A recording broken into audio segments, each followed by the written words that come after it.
नमस्कार दोस्तों, the pin में एक बार फिर से आपका स्वागत है।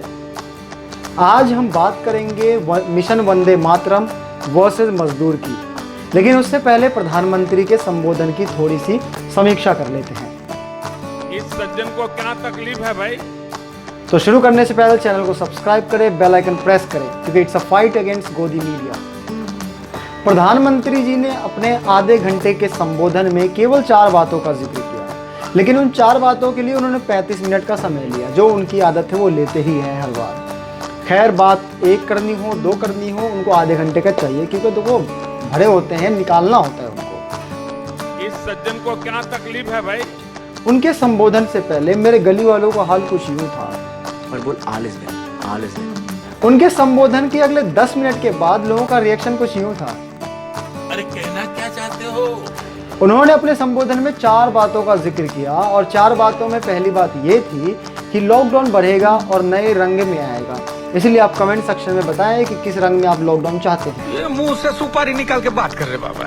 दूसरा, उन्होंने अपने संबोधन में जिक्र किया 20 लाख करोड़ रुपए के पैकेज का। ये मीडिया कह रही है, प्रधानमंत्री जी ने ऐसा नहीं कहा। प्रधानमंत्री जी ने जिक्र किया कि आरबीआई और सरकार ने जो 1.7 लाख करोड़ रुपए पहले दे चुकी है, और उसके बाद जो बाकी है वो सारा पैसा मिलाकर 20 लाख करोड़ रुपए होता है, जो कि जीडीपी का 10% है। ये बात जायज़ है, ये बात सही भी है, लेकिन ये सारा पैसा वो नहीं है कि जो अब पास होगा। जो पहले पास हो चुका है वो उसमें से ये पैसे हैं। मैं आपको इसका गणित समझाता हूँ। आरबीआई ने 6 से 7 लाख करोड़ रुपए पहले ही दे चुकी है। सरकार 1.7 लाख करोड़ के पैकेज का पहले ही घोषणा कर चुका है, और 12 लाख करोड़ रुपए बाकी थे जो इसमें ऐड किया गया है। और पूरी दुनिया में भारत एक ऐसा देश है जो रिजर्व बैंक के खर्चे को सरकार के खर्चे में जोड़ता है, क्योंकि अरे मोदी है तो मुमकिन है, अरे मोदी है तो मुमकिन है। और वित्त मंत्री जी ने तो 20 लाख करोड़ को 20 लाख में ही तब्दील कर दिया, क्योंकि फाइनेंस मिनिस्टर है, देश का खजाना उनके पास है, उन्हें पता है कि हमारे पास पैसे नहीं है। और शायद मोदी जी फ्लो में ज्यादा बोल गए। अगर हम करें तो करें क्या, बोले तो बोले क्या। उन्होंने तीसरी घोषणा करी आत्मनिर्भर भारत की। सीरियसली, हमारा देश आत्मनिर्भर है? कैसे नहीं है? अब देखो, हमारे देश के लोग जो मजदूर हैं वो 1500, 1400, 2000 किलोमीटर का पैदल सफर कर रहे हैं और घर पहुंच रहे हैं। आत्मनिर्भर ही तो है, और क्या है। खुद के भरोसे पे बंदा दिल्ली, मुंबई, गुजरात, महाराष्ट्र से पैदल बिहार, उत्तर प्रदेश, उड़ीसा जा रहा है। हमारा देश आत्मनिर्भर तो है। अब कितना चाहिए आपको? वो अलग बात है कि कई 16-17 मजदूर पटरी पर मर गए। वो अलग बात है कि घर पहुंचने से 1 किलोमीटर पहले ही लोगों ने दम तोड़ दिया। खैर, वो छोटी मोटी बातें हैं, वो मीडिया और प्रधानमंत्री जी के लिए इतनी मायने नहीं रखती, लेकिन फिर भी मजदूर अपने घर पहुंचे ना, चाहे लाश ही तो गई तो क्या हुआ, पहुंच गए ना, यह आत्मनिर्भर ही तो है। आखिरी और चौथी चीज जो प्रधानमंत्री ने कहा वो है लोकल वोकल, मतलब लोकल चीज़ों का इस्तेमाल करना, उसका उत्पाद करना, उसका इस्तेमाल करना, और फिर उसका प्रचार करना। मतलब प्रधानमंत्री जी अनऑफिशियली रामदेव बाबा का प्रचार कर रहे हैं। अगर थोड़ा सा भी भगवान ने दी हो तो जरा उपयोग करो।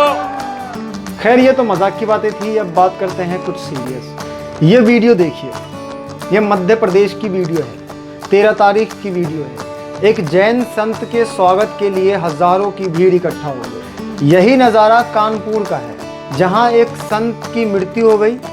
उसके बाद उसके अंतिम संस्कार में हजारों लोग जुटे, साथ में नेताओं की मौजूदगी भी रही। और ऐसा ही हाल कई शहरों में देखने को मिला, लेकिन किसी ने किसी पर कोई एफआईआर नहीं करवाया, और पुलिस ने भी कोई एफआईआर नहीं किया।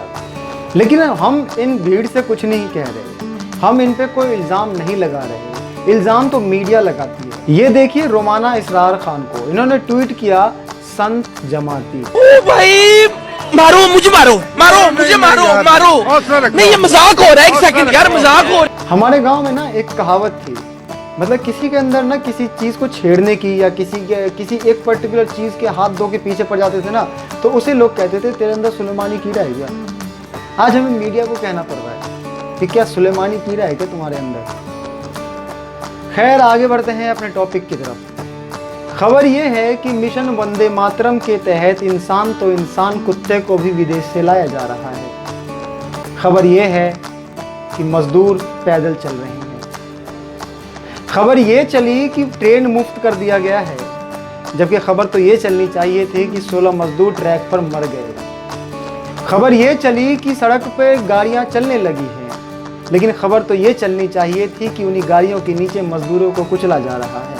खबर ये चली कि सड़कों पर मजदूर नहीं हैं, जबकि खबर ये चलनी चाहिए कि मजदूरों से जाने के पैसे लिए जा रहे हैं और जो देने में असमर्थ है उसे नहीं जाने दिया जा रहा है। और फिर कोई मजदूर जब सवाल करे कि पैसे आखिर किस बात के लिए जा रहे हैं तो उसे कूट भी दिया जा रहा है। ये मामला गुजरात का है। ये खबर आपको मीडिया दिखाएगा नहीं, इसलिए हम आपसे कहते हैं हमारे चैनल को सब्सक्राइब करें और बेल आइकन प्रेस करें ताकि हम आपको हूबहू खबर दिखा सकें बिना किसी दबाव के।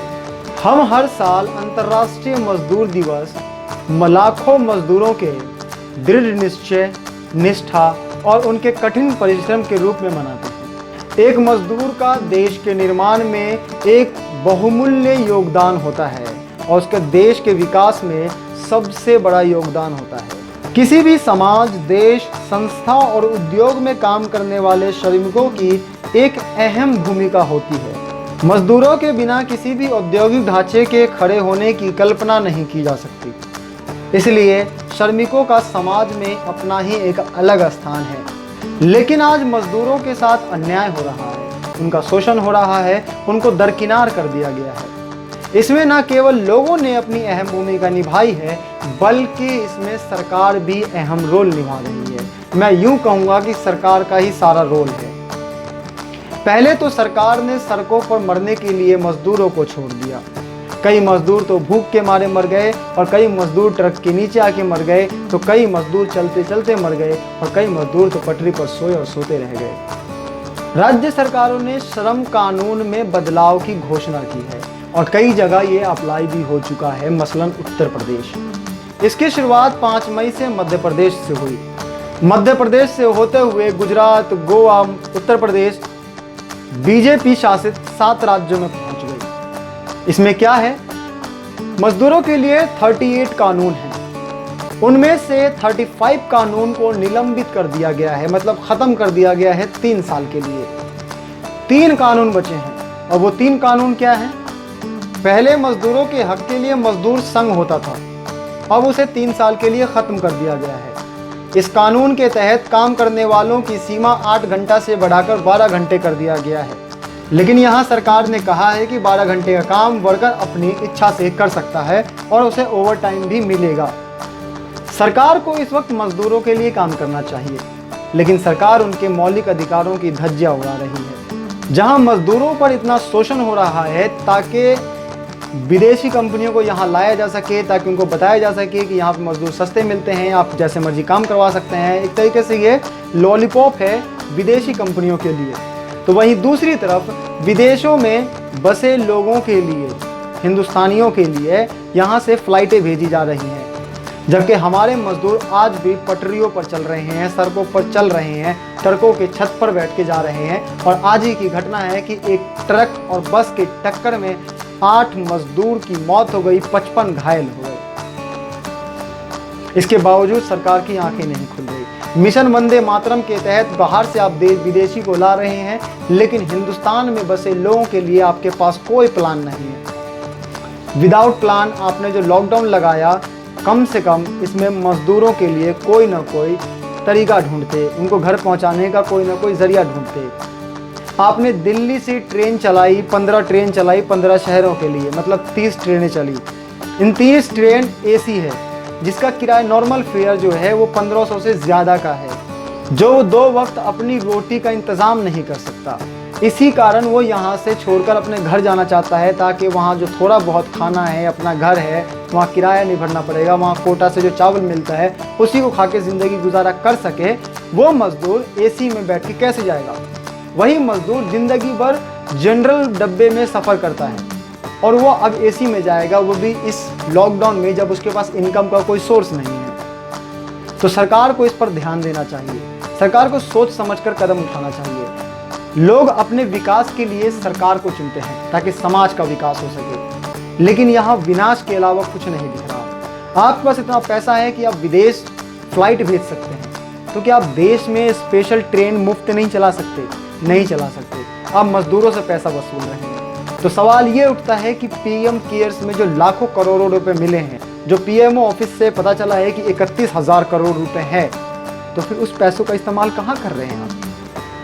खैर, मोदी जी ने एक लंबे लंबे अमाउंट की घोषणा की, जिसका आम मजदूरों के जीवन पर कोई असर नहीं पड़ने वाला। सरकार को इस वक्त में तो ये करना चाहिए कि जो भी मजदूर हैं, जो भी गरीब हैं, जो बीपीएल की रेखा के नीचे रहते हैं, तो वो सबसे ज़्यादा लोग हैं, उसके अकाउंट में डायरेक्ट पैसे ट्रांसफ़र करनी चाहिए, ताकि उसका आम जनजीवन वापस शुरू हो सके।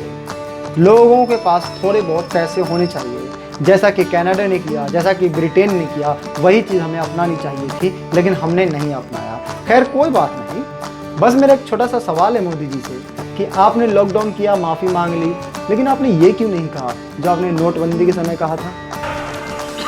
कोई मेरी कमी रह जाए, कोई मेरी गलती निकल जाए, कोई मेरा गलत इरादा निकल जाए, आप जिस चौराहे में मुझे खड़ा करेंगे, मैं खड़ा होकर के देश जो सजा करेगा वो सजा भुगतने के लिए तैयार है। मोदी जी को पता है कि इस बार लोग हरामी हो चुके हैं, इस बार बुला ही लेंगे मेरे को। कुछ भी 2014 से पहले जब प्रधानमंत्री नरेंद्र मोदी मुख्यमंत्री थे गुजरात के, वो चुनाव प्रचार करते थे एज अ पीएम कैंडिडेट, तो हमेशा कहते थे कि प्रधानमंत्री और सरकार के पास जितनी जानकारी है, सरकार के पास कितना पैसा है, सरकार उस पैसे का खर्च कहाँ कर रही है, किस तरह से खर्च कर रही है, क्या वो जनता तक पहुँच रहा है, और पहुँच रहा है तो कितनी जनता तक पहुँच रहा है, कितने लोगों तक पहुँच रहा है, तो वो सारी जानकारी जनता को पता होनी चाहिए। पता कैसे चलेगा? आरटीआई के माध्यम से। क्या भारत के नागरिक को दिल्ली सरकार के खजाने का खर्च कहां होता है वो जानने का अधिकार है? तो वहीं जब प्रधानमंत्री बन गए, आपदा की घड़ी आई, यानी कोरोना वायरस, इस वक्त में इन्होंने पीएम केयर की घोषणा की। इस पीएम केयर में कितने पैसे आए, कहां खर्च हुआ, कैसे खर्च हुआ, क्या उससे कितने लोगों को लाभ मिला, इसका पता अब जनता को नहीं चलेगा, क्योंकि सरकार पीएम केयर्स को ऑडिट नहीं करेगी। ऑडिट नहीं करेगी तो ये आरटीआई के दायरे में नहीं आएगा। अगर आरटीआई के दायरे में नहीं आएगा तो वो जानकारी आप तक नहीं पहुंचेगी। है ना कमाल की बात?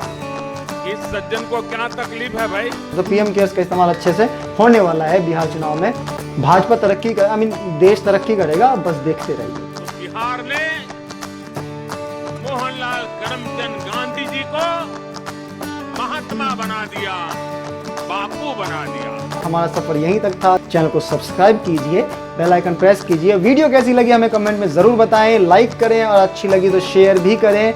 तो मिलते हैं कुछ और दिलचस्प वीडियो के साथ, तब तक के लिए नमस्कार।